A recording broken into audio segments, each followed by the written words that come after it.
2003 год. Россия. 90-е формально кончились, но их яд еще течет по венам страны. Ты сидишь на заднем сиденье. Справа – Кила, слева – Ошпаренный. Впереди – Дима и Леха. БМВ «семерка», черная, как ночь за окном, как то, что вас всех ждет. Как ты сюда попал? Это хороший вопрос. У тебя было 3 варианта после армии. Первый – завод. Зарплата 120 рублей, общежитие с тараканами, тихая смерть в 4 утра перед сменой. Второй – рынок. Стоять в мороз, торговать китайскими пуховиками, кланяться каждому, кто смотрит свысока. Третий – ребята. Вот ты и выбрал третий. Машина стоит $60 тысяч.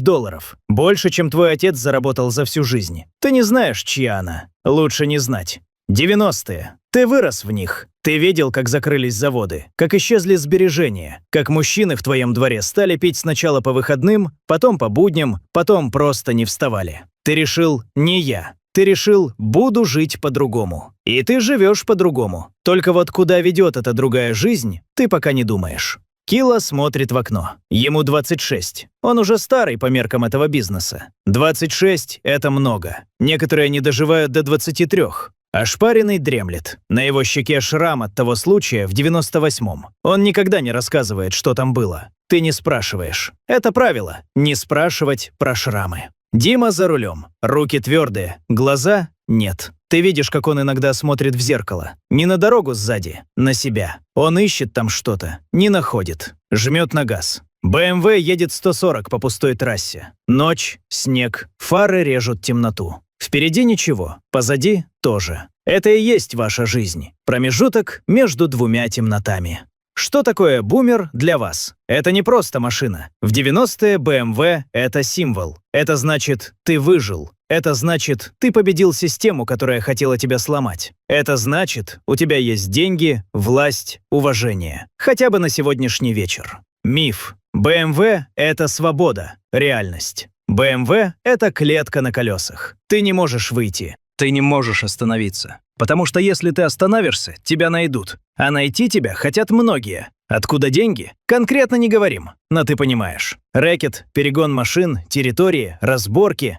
90-е придумали свою экономику. Ты один из ее работников. Без трудовой книжки, без пенсии, без больничного. Зато с пушкой под сиденьем. Пистолет. ПМ. Макаров. 8 патронов. Тяжелый, холодный, настоящий. Первый раз ты держал его в руках, тебя затошнило. Второй раз нет. Третий, ты уже не думал о нем как об оружии. Просто инструмент, как молоток. Это плохой знак, но ты тогда не знал.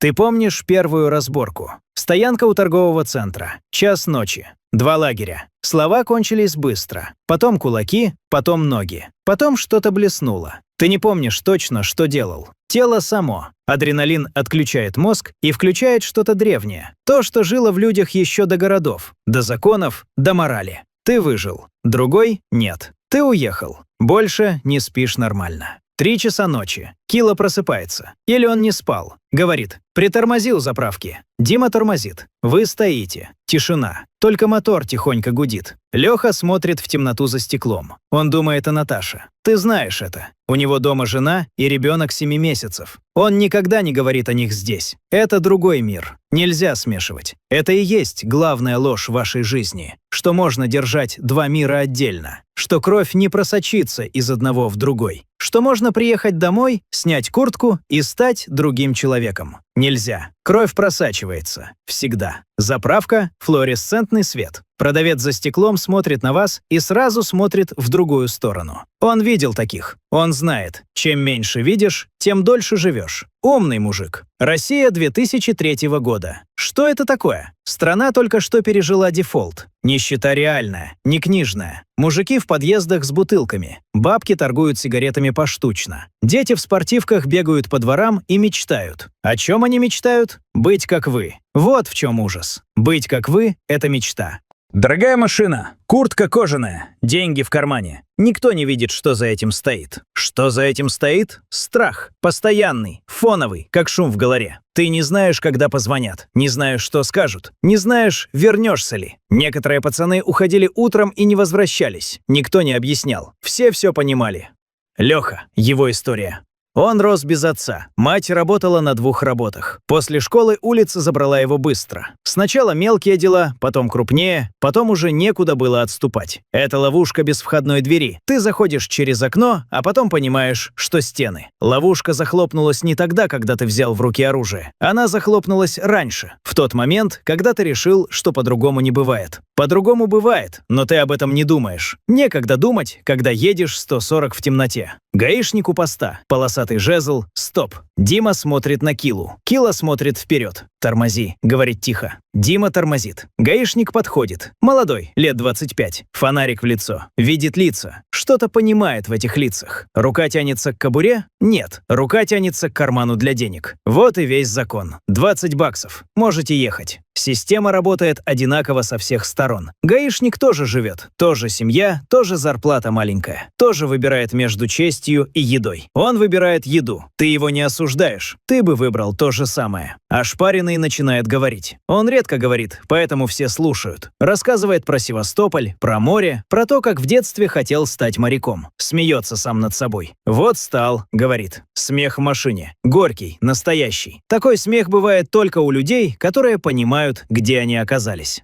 Утро начинает светать. Розовая полоска на горизонте. Природе плевать на ваши дела. Солнце встает каждый день, независимо от того, что вы натворили ночью. Это одновременно успокаивает и бесит. Приехали. Маленький город, серые дома. Рынок уже открывается. Бабки несут сумки. Мужики в телогрейках курят у входа. Обычная жизнь. Та самая, которую ты отверг. Та самая, в которой, может быть, и было что-то настоящее. Зачем вы здесь? Встреча. Детали не важны. Важен результат. Либо все пройдет тихо, либо нет. 50/50.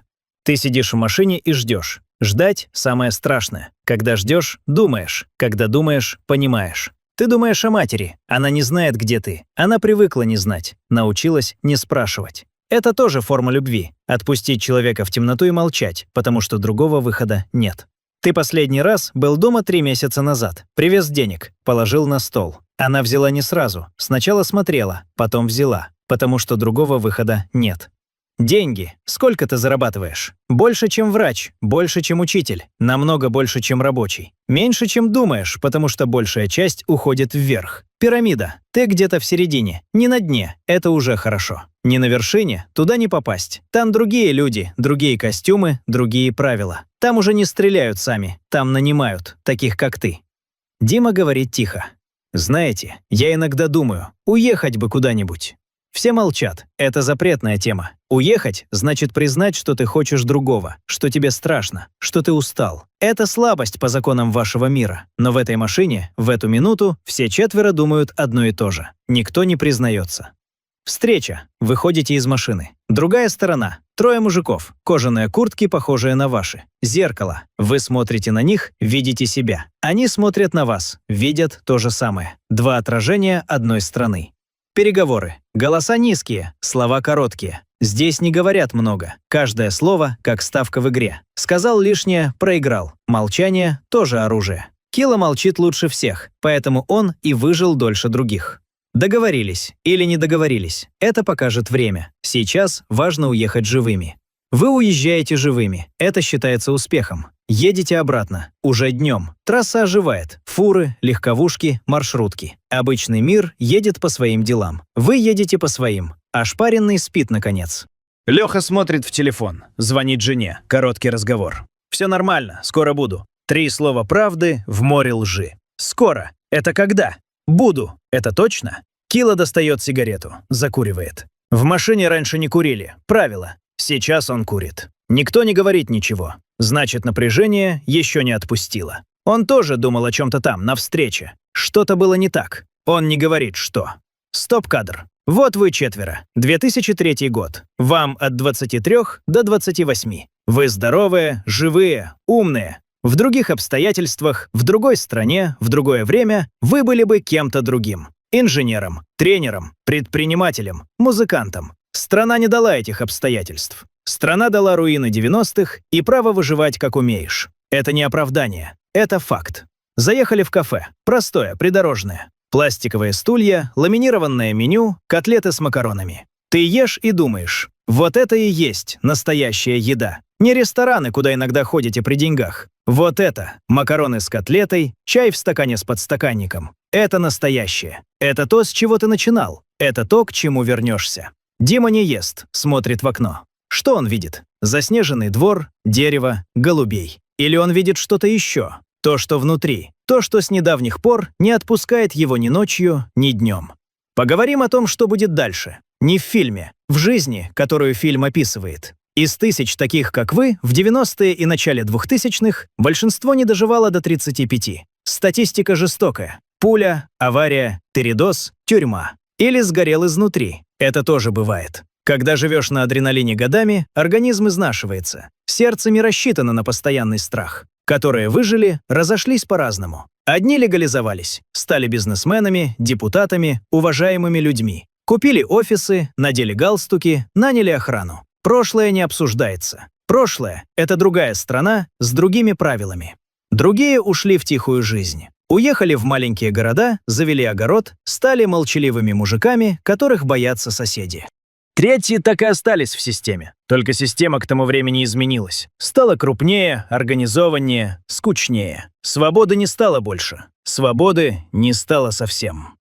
BMW. Поговорим о машине. В 90-е в России BMW «семерка» — это было примерно то же, что кольт в руках ковбоя. Символ силы, атрибут определенного мира. Но машина не делает тебя свободным. Машина — это просто машина. 4 колеса и мотор, который, кстати, часто ломается. Немецкое качество, говоришь? BMW в России 2003 года при наших дорогах, при нашем бензине, при наших морозах — это постоянный ремонт. Подвеска летит, коробка капризная, запчасти дорогие. Знакомый механик Серега в гараже на окраине работает ночами, потому что такие машины привозят только ночью. Без вопросов, за двойную цену. Ты любишь эту машину. Это честно. Она красивая, мощная, она едет как зверь. Но ты знаешь, что она не твоя. Она никогда не была твоей. Она принадлежит системе. Системе нужна машина, у тебя машина. Системе не нужна машина, у тебя нет ничего.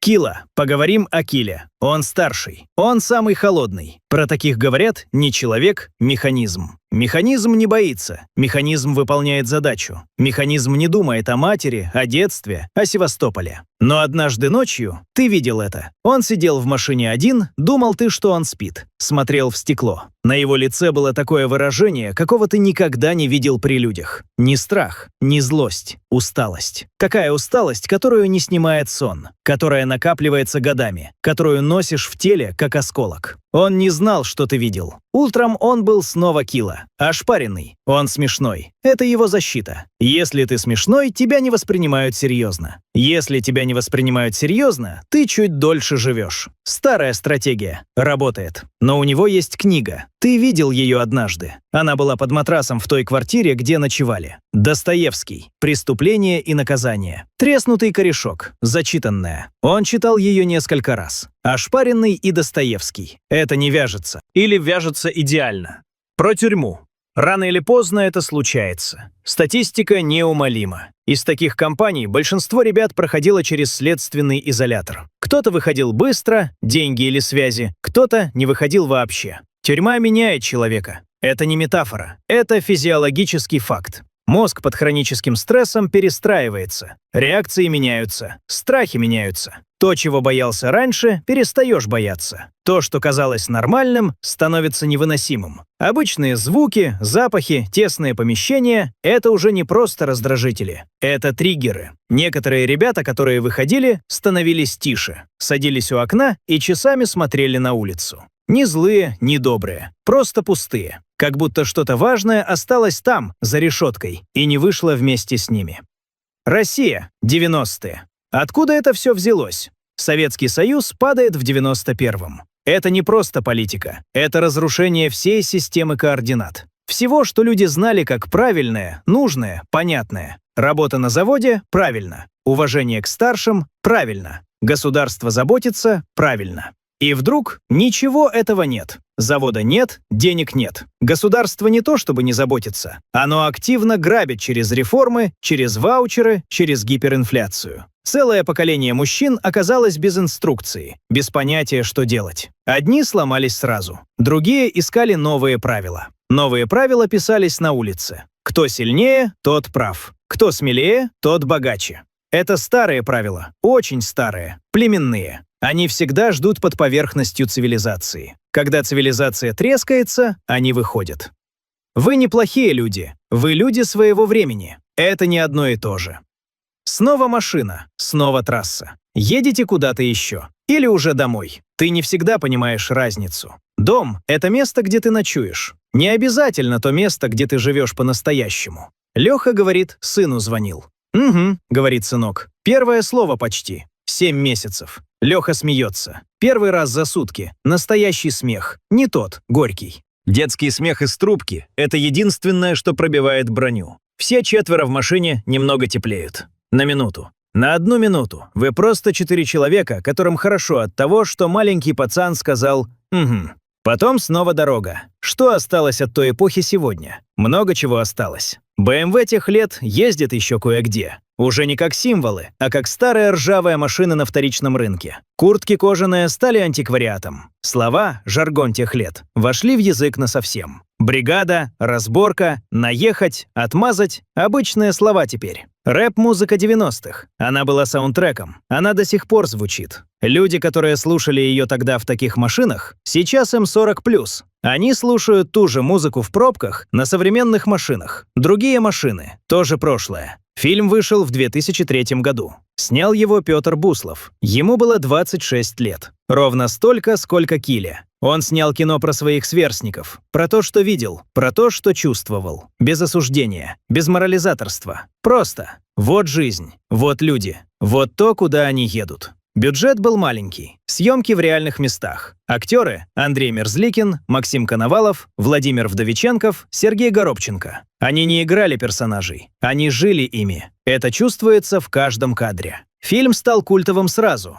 Почему? Потому что был правдой. Не красивой правдой, не героической, просто правдой. Люди узнавали дворы, узнавали лица, узнавали интонации. Говорили: вот, это про нас. Про нас – это значит про страну, про время, про то, как мы все выживали в те годы, каждый своим способом. Нет в этом фильме злодеев, нет героев, есть люди. Финальная сцена. Не будем раскрывать для тех, кто не видел. Скажем только, она честная, честнее, чем хотелось бы. Жизнь не заканчивается хорошо или плохо. Она заканчивается, как заканчивается. Дорога кончается, машина останавливается, и потом тишина. Послесловие. Ты вышел из бумера. Ты стоишь на обочине. Смотришь, как машина уезжает. Или не уезжает.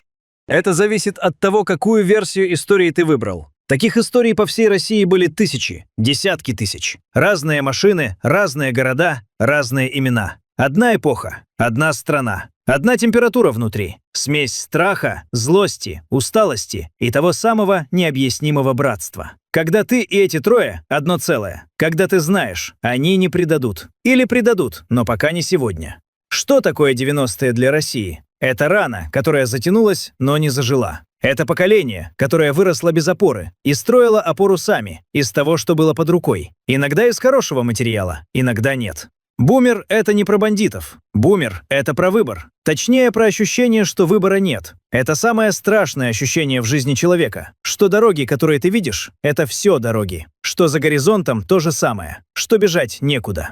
Дима гонит 140. Темнота впереди, темнота позади. 4 человека в машине. Каждый думает о своем. Каждый знает что-то, чего не говорит вслух. Бумер едет. И это вся твоя жизнь.